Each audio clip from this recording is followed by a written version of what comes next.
Well, hello there. Today we're going to be discussing momentum. What are we going to learn? We're going to learn about the definition of momentum. We're going to be able to differentiate between momentum and inertia and hopefully identify the different types of collisions that there are. Here's some of our equations that we have, although I don't have some of the ones on there. Momentum. Well, momentum is a product of an object's mass and its velocity. So what I want you to really understand from this is there's two things. Momentum takes mass and it takes velocity. Our equation, notice that we have a P for momentum, and M still is for mass and V is for velocity. Well, students always ask me, why do they use a P for momentum? Well, there's two things here. A, if they used M for momentum, students would be confused between mass and momentum. M stands for mass. The second thing here is you're making this assumption that just because momentum starts with an M in English, then in all other languages it doesn't start with, wouldn't start with a P. I'm willing to bet that probably momentum actually was spelled with a P at some point, and that's why they call it P now. Just like pneumonia, you don't hear a P at the beginning of that, but there's still a P at the beginning of pneumonia. So some simple examples of this. My equation then is P equals M times V. The momentum in this case is the mass is 100 kilogram linebacker, and this linebacker is moving 10 meters per second. So the momentum is 1,000 kilogram meters per second. Pretty simple there. I'll leave this second one up for you. This can be one of your problems that you're doing today. You can set it up the exact same way. There are no special units. There isn't like newtons where we changed it from kilogram meters per second to some other term. It's still just going to be kilogram meters per second.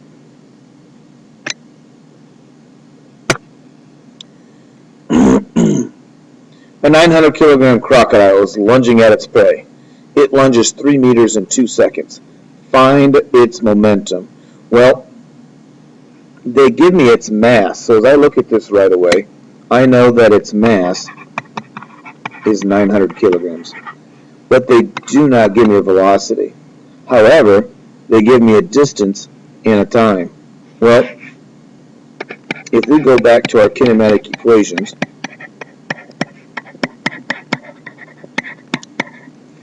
xi I can say is 0, which means that goes away. There is no acceleration in this problem, so we can say that goes away.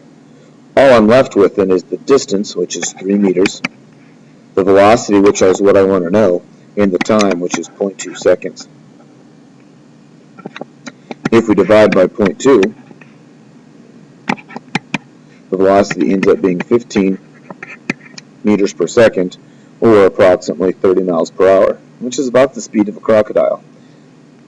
I now know its speed, it's 15, not 30 miles per hour, 15 meters per second. The momentum then is mass times velocity, or 900 times 15. And the momentum of this crocodile would be 13,500 kilogram meters per second. Alright, more problems with this. Alright, well, I'm going to kind of help you through these, but this is going to be your second problem you get to work through today. A 4,000 kilogram truck has a momentum of 80,000 kilogram meters per second. So we're giving you the momentum of this truck and its mass. So right away, the momentum I know to be 80,000 kilogram meters per second. The velocity we don't know, but I do know its mass of 4,000 kilograms. With some simple math, P equals M times V, I can solve for its original velocity. 80,000 equals 4,000 times V. Well, V in this case has to be 20 meters per second. So I now know v is 20 meters per second. So I've done that first step. All right, I went ahead and paused it and found some things here. Once again, I wanted you to work through these problems as well ahead of time. So if you want to, pause it, see if you can't find this, and then you're going to see me work through it as well. So go ahead and pause it right now and see if you can't figure this out. All right, we're back now. The final momentum, well, it was at 80,000 kilogram meters per second, and it loses 50,000. So its final momentum is 30,000 kilogram meters per second.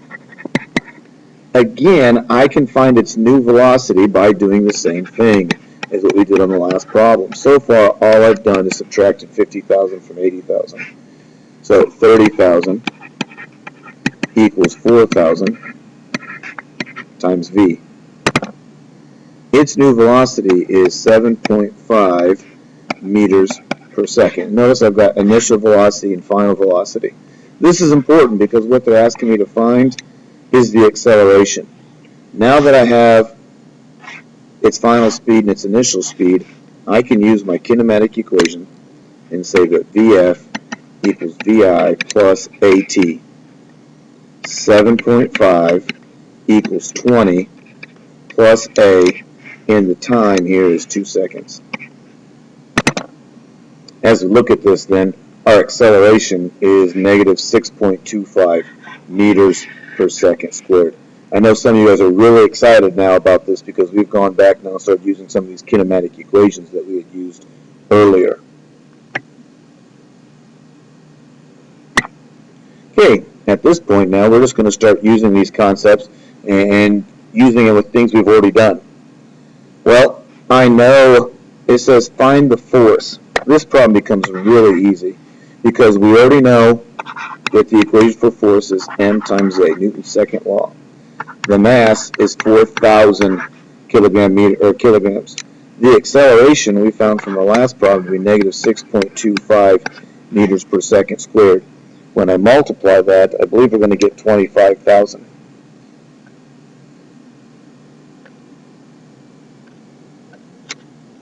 And we do. We get a force here of negative 25,000 newtons. It's negative because the car was slowing down. So that tells us the force was in the opposite direction it was going. Momentum versus inertia.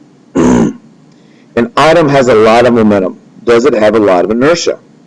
Well, momentum means it has some type of combination of mass and velocity. Inertia, simply, how do you have a lot of inertia? If you've got a lot of mass. All right. If you're moving or not moving is kind of irrelevant when it comes to inertia. Inertia just means whatever you're doing, that object is going to tend to want to keep doing it. And the biggest distinction there is how much mass does it have. So if it has a lot of inertia, it's got a lot of mass. Now an object has a lot of momentum. That can be done because it has a lot of mass as well, and it wouldn't have to have much velocity. And this would be an example of an elephant. An elephant, all right, has a lot of momentum because it has a lot of mass, but it doesn't have to be going very fast to get a lot of momentum. It would also then have a lot of inertia. So, yes, an item that has a lot of momentum, does it have a lot of inertia? More than likely so. But there is a second example here. We could talk about, for example, let's talk about a marble or even a bullet. Right? A bullet has a very small mass, but it has a very large velocity. So if you were to calculate that, you could very easily say that this bullet would end up with the same amount of momentum as this elephant. The difference here is the bullet had a very small mass, the elephant had a very large mass. The bullet had a very large velocity, and the elephant had a very small velocity. So did the gun have a lot of inertia? The answer to that is no, because inertia is depicted by how much mass does it have. So sometimes if you've got a lot of momentum, you do have a lot of inertia. But not always. Sometimes you have a lot of momentum, but not very much inertia, such as the bullet would have a little bit of mass. All right, I want you to think about this example and relate it to what we just talked about. An item has a lot of inertia. So what does that mean? Does it have a lot of momentum? Right. If something has a lot of inertia, does that mean it has to have a lot of momentum? Hey, let's be ready to talk about that, and I'll see you on the flip side.